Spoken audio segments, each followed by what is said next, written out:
Before we open this file, if you enjoy these stories, please subscribe to the Eris Files. It really helps me keep making new files for you. The realtor asked if my husband and I were ready to accept an offer on our second home. We did not have a second home. My name is Rachel, and my husband's was Evan. We had been married for 9 years, and as far as I knew, we owned one house. The one we lived in.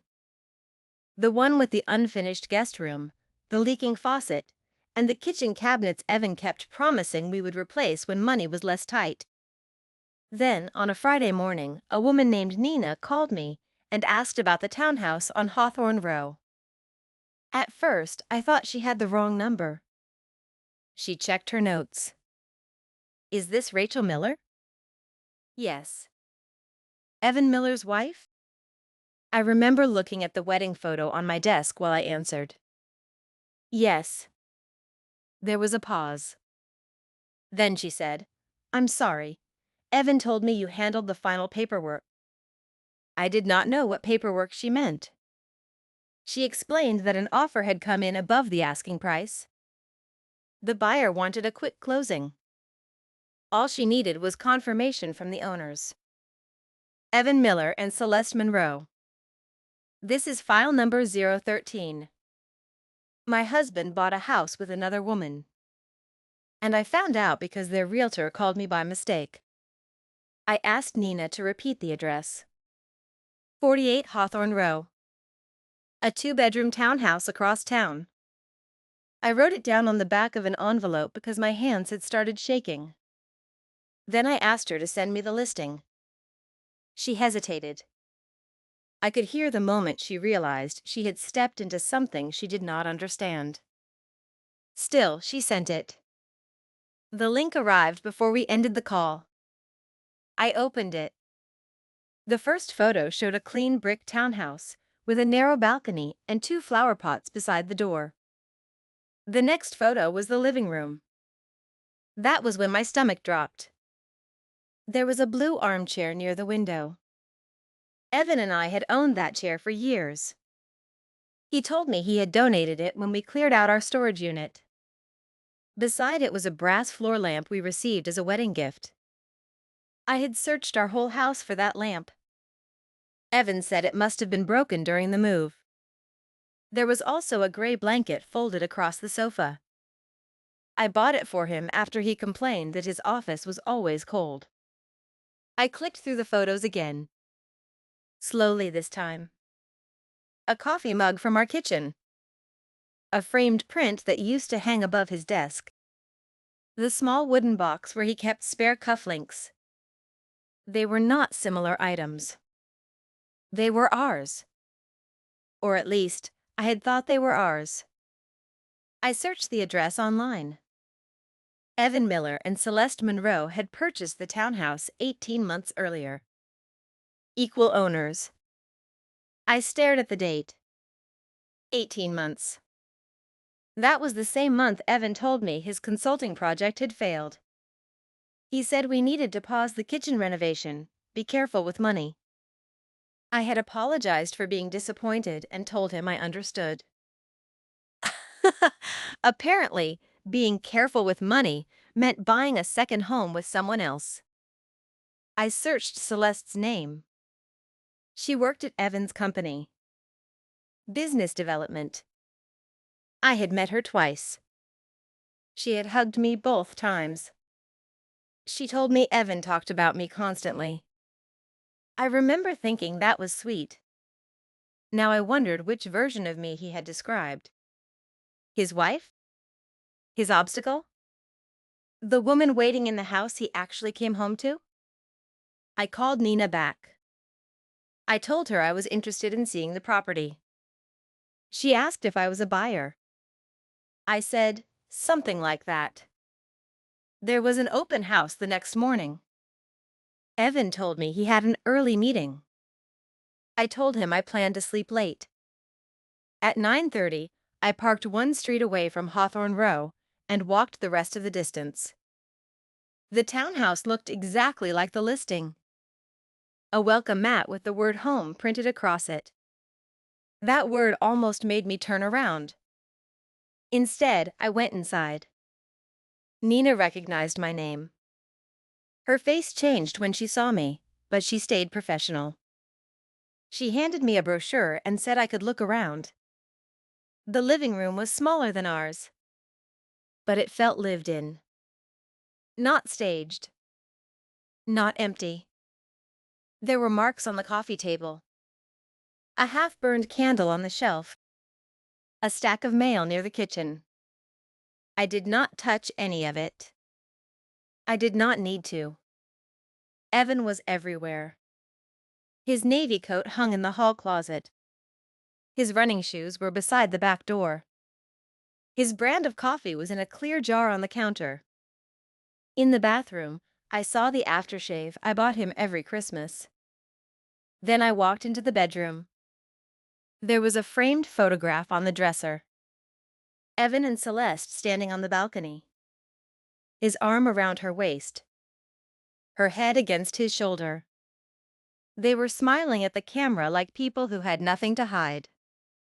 I took a picture of the photograph, then another of the coat, the shoes, the lamp, and the armchair. I photographed the property brochure and the owner information Nina had placed on the counter. When I came downstairs, Nina was waiting near the door. She said quietly, "I'm sorry." I asked how long the townhouse had been listed. 3 weeks. Why are they selling? She looked uncomfortable. Celeste requested the sale. Did she say why? Nina paused. She said the relationship had ended. The relationship. I asked how long they had lived there. Nina said, "I thought it was about a year." I nodded. Then I thanked her and walked out. I did not cry in the car. I thought I would. Instead, I opened the notes app on my phone and started writing. Dates, names, the address, the purchase price. Everything I had seen. At home, I pulled our bank statements. Evan handled most of the household finances, but I still had access. I searched the month the townhouse was purchased. There were 3 large transfers to an account labeled Morrow Consulting. The total was $62,000. I remembered asking about them. Evan said they were business expenses. He said the money would come back after the project closed. It never did. That was our down payment. My salary. My savings. The money we had set aside for our house. He used it to build a second life with Celeste. I printed the statements. The property record. The listing. Every photograph. Then I placed them inside a black folder. On the label, I wrote, File number 013. Evan came home at 7. He carried a paper bag from my favorite restaurant. That was his habit when he felt guilty. He kissed my cheek and said the meeting had gone well. I asked, "Which meeting?" He looked at me. The one downtown. I placed the townhouse brochure on the kitchen table. Was that before or after Hawthorne Row? His face went still. The bag slipped slightly in his hand. For a moment, neither of us spoke. Then he said, "Rachel, I can explain." I opened the folder. "No, first you can answer." He sat down. I stayed standing. "Who is Celeste?" "You know who she is." "I know where she works. I know she owns a house with my husband. I know she sleeps beside him in a bedroom furnished with things taken from my home." He rubbed both hands over his face. "It started as an investment." I placed the photograph from the dresser in front of him. He stopped talking. "How long?" He stared at the picture. "Almost 3 years." 3 years.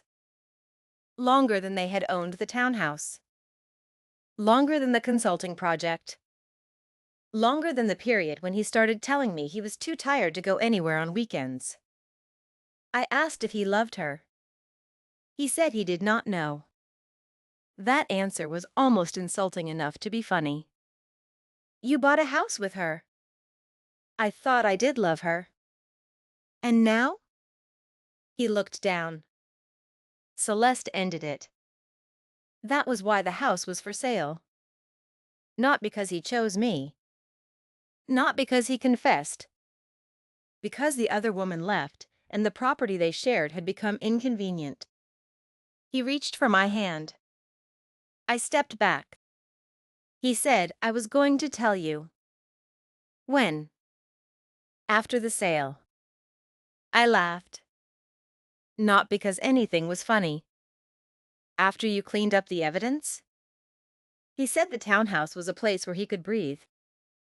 A place where nobody expected him to be perfect. I asked him when I had ever asked for perfection. He could not answer. I asked whether I expected honesty. He looked away. That was answer enough. Then he said something I will never forget. I never planned to leave you. As though that was supposed to comfort me. As though keeping me as the permanent home while visiting another one made the betrayal smaller. You did leave me, I said. You just kept coming back for dinner. The next morning, I called an attorney named Leah Grant. I brought file number 013 to her office. She reviewed the property records and bank transfers. Then she looked at me. This was purchased with marital money. I nodded. I know. She asked if Evan knew I had the documents. He knows I found the house. Does he know you found the money? Not yet. Leah closed the folder. Then let the file speak before he has time to rewrite it. That became my rule. The sale of the townhouse was delayed while the finances were examined. Evan blamed me. He said I was making everything harder than it needed to be. I reminded him that I had not bought a secret home. I had only refused to disappear from the paperwork. The divorce took 8 months. Celeste never contacted me. I was grateful for that. There was nothing she could say that would return those years, or explain why she smiled in my face while helping my husband move furniture out of my life. Evan apologized. He went to therapy. He wrote letters.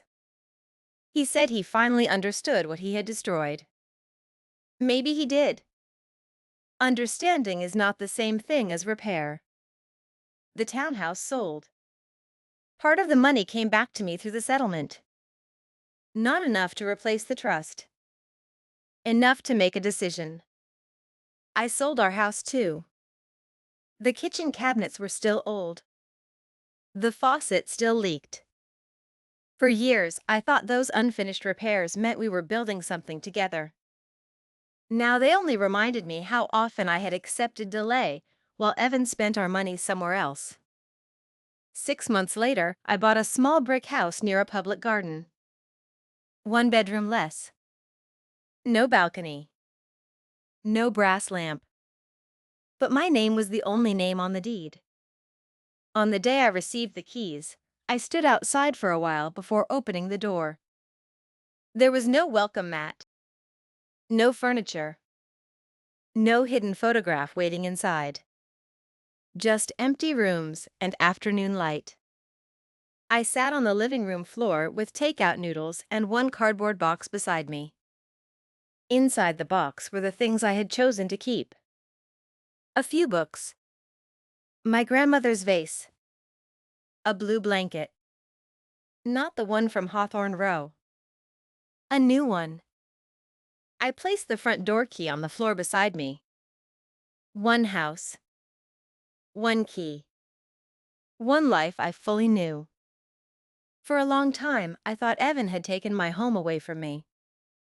He had not. He had shown me that a house can look complete, while the life inside it is divided. The next home was smaller, quieter, and honest. My husband bought a house with another woman. The realtor called me by mistake. But leaving him was not a mistake. File number 013 was closed. The secret house was sold. The old one was gone. And the key in my hand opened a door that belonged entirely to me. Another file closed. Another secret exposed. If you enjoyed this file, leave a like and subscribe to the Eris Files. It really helps the channel grow. Every betrayal leaves a file.